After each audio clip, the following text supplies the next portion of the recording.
In this video, I'm gonna teach you how to check the Delta Airlines flight status. It's a very easy process, so make sure to follow along. Checking your Delta Airlines flight status is extremely simple. You can either do it through the website, which is what I recommend, through a computer or your phone. You just have to go to a web browser and visit delta.com. All that you have to do in this page is click on Flight Status, and immediately you will get the options to search for your flight and see the status. You will have to include the date in here and then the actual flight number.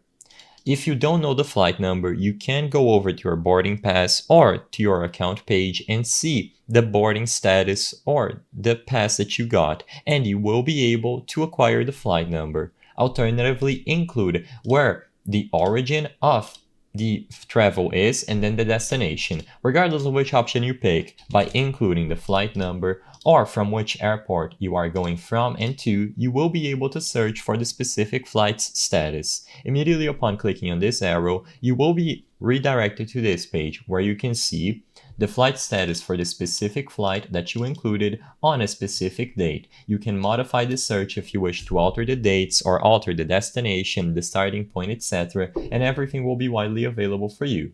You can see the estimated times or if a flight has already departed, arrived, etc.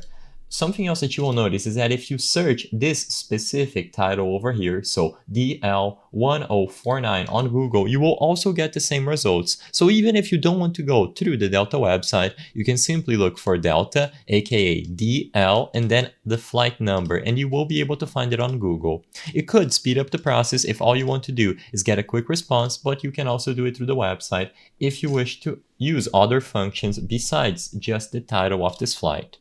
I hope I was able to help you on how to check Delta Airlines flight status. If this video helped you, please be sure to leave a like and subscribe for more very easy tips. Thank you for watching.